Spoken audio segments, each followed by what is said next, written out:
Good morning, my self professor Sumita Gurnani, SD government college Beawar. आज का जो हमारा टॉपिक है वो BCom पार्ट 1 स्टूडेंट्स के लिए है इन दी सब्जेक्ट बिजनेस इकोनॉमिक्स। हमने लास्ट क्लास में डिस्कस किया था बिजनेस इकोनॉमिक्स क्या होता है और उसकी क्या फीचर्स विशेषताएं होती हैं। आज हम उसकी इम्पोर्टेंस महत्वता डिस्कस करेंगे। वो टॉपिक स्टार्ट करने से पहले मैं थोड़ा सा बताना चाहूँगी कि बिजनेस इकोनॉमिक्स जो कि व्यावसायिक अर्थशास्त्र क्या होता है, जो कि जैसे कि मैंने पिछले वीडियो में लेक्चर में बताया था, business economics is the practical application of economic principles, models, formula in the business for the purpose of future planning and decision making. हम इकोनॉमिक्स की जितनी भी प्रैक्टिकल क्वेश्चन हैं जो कि प्रैक्टिकली फर्म में बिजनेस में अप्लाई हो सकते हैं, जिससे हम आने वाले समय को देख सके, उसके लिए प्लान कर सके, उसके लिए अच्छा निर्णय ले सके, जिससे हमारी कम से कम गलतियाँ हों और ज़्यादा से ज़्यादा प्रॉफिट हो, उसको व्यावसायिक अर्थशास्त्र कहा जाता है। तो हमने यही लास्ट क्लास में उसका मीनिंग और उसकी विशेषताएं समझी थी। आज हम समझेंगे कि उसकी महत्वता, इम्पॉर्टेंस क्या होती है। सबसे इम्पॉर्टेंस, एडवांटेजेस, बेनिफिट्स, यूज़फुलनेस भी बोल सकते हैं। बिजनेस इकोनॉमिक्स की पहली इम्पॉर्टेंस है helpful in reducing risk and uncertainties. Uncertainties मतलब जो भी बिज़नेस में होने वाला है, जो अचानक हो जाता है, नुकसान हो जाता है, क्योंकि हम आने वाले समय को देख नहीं पाते, उस अकॉर्डिंग हम प्लान नहीं कर पाते हैं। तो अगर हम बिज़नेस इकोनॉमिक्स के साथ की मदद से हम पहले से ही प्लानिंग कर लें, पहले से ही अच्छा निर्णय ले लें, तो हम आने वाले रिस्क को बिज़नेस में बहुत ही कम कर सकते हैं, जिससे हमारे मुनाफे पे, प्रॉफिट पे कुछ इफ़ेक्ट, प्रभाव ना पड़े। तो बिज़नेस इकोनॉमिक्स हमारी मदद करता है कि हम रिस्क को बहुत ही ज़्यादा लोअर लेवल पे लेके जा सकें। दूसरा है हेल्पफुल इन प्लानिंग। जैसे कि हमने बिज़नेस इकोनॉमिक्स की मीनिंग में समझा था, बिज़नेस इकोनॉमिक्स की मदद से हम आने वाले समय को, फ्यूचर को देख पाते हैं, उसके अकॉर्डिंग हम प्लान कर लेते हैं with the help of practical application of economic models, principles and formula. तो हमारी प्लानिंग हो जाती है फ्यूचर के लिए, भविष्य के लिए। Next is helpful in decision making. अगर आपने प्लान कर लिया, अगर आपने आने वाले समय को थोड़ा सा देख लिया, फोरकास्ट कर लिया, तो हमने प्लानिंग कर ली, और प्लानिंग में हम क्या करते हैं, हम डिसीजन लेते हैं कि अगर ऐसा कुछ हुआ तो हम ये कर लेंगे। तो helpful in decision making. Fourth importance is helpful in forecasting. Forecasting means भविष्य को प्रिडिक्ट करना, देखना। तो बिजनेस इकोनॉमिक्स की मदद से हम आने वाले समय को, आने वाले भविष्य को, फ्यूचर को थोड़ा बहुत देख के अंदाज़ा लगा सकते हैं with the basis of past experience and present condition, कि आने वाले समय में क्या क्या होने की संभावना हो सकती है। उसके बाद हम उस अकॉर्डिंग प्लानिंग करते हैं और हम डिसीजंस लेते हैं। Next is helpful in formulation of business policies. Again same point repeat हो रहा है।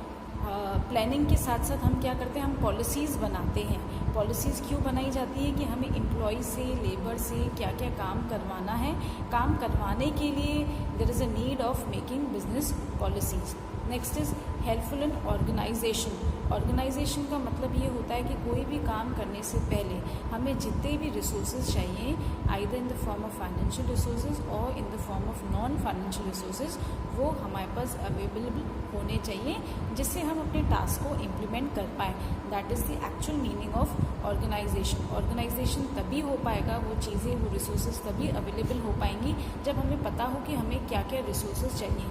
और हमें कब पता होगा, जब हम आने वाले समय को देख पाते हैं, फोरकास्ट कर पाते हैं, उस अकॉर्डिंग हम प्लानिंग कर लेते हैं, तो हम वो अपने सारे रिसोर्सेज को अवेलेबल कर पाते हैं, जिससे हमारा जो ऑर्गेनाइजिंग फंक्शन है वो ईजी हो पाता है। Next is helpful in making proper coordination. Coordination क्या होता है कि जैसे कि हमने मैनेजमेंट में पढ़ रखा है, 3 लेवल्स होते हैं, top, middle and lower level. तो तीनों लेवल्स के बीच में there is a need of proper coordination. या हम बोल सकते हैं कि हमारे पास जितने भी रिसोर्सेज होते हैं, रिसोर्सेज में भी प्रॉपर कोऑर्डिनेशन होना चाहिए।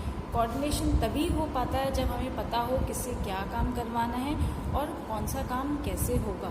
और ये तब हो पाता है जब हमें पता हो कि हमें करना क्या है।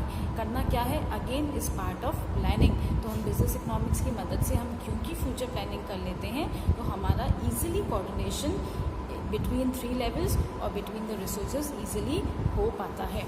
Next is helpful in communication. Communication means कि टॉप लेवल को बताना होता है बॉटम लेवल को कि क्या काम होगा, सॉरी मिडिल लेवल को, एंड मिडिल लेवल को बॉटम लेवल को कन्वे करना होता है कि क्या काम अगेन ये तभी हो पाएगा जब सबको अपने टास्क पता हो।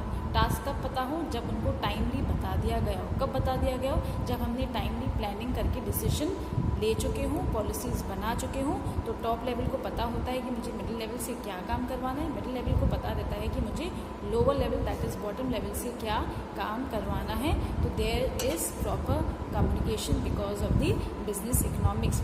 Helpful in control. कंट्रोल क्या होता है कि जब हमारे एक्शन होते हैं, जब हमारा काम हो रहा है, कोई भी चीज़ मैन्युफैक्चर हो रही है, कोई भी चीज़ काम कर रहा है, हमें ये देखना होता है कि क्या सही तरीके से हो रहा है। अगर सही तरीके से नहीं हो रहा है तो हम हाथों हाथ एक्शन लेते हैं, कंट्रोल करते हैं, जिससे कुछ भी गलती हो रही हो, कुछ भी एरर आ रहा हो तो हम उसको ठीक कर पाएँ।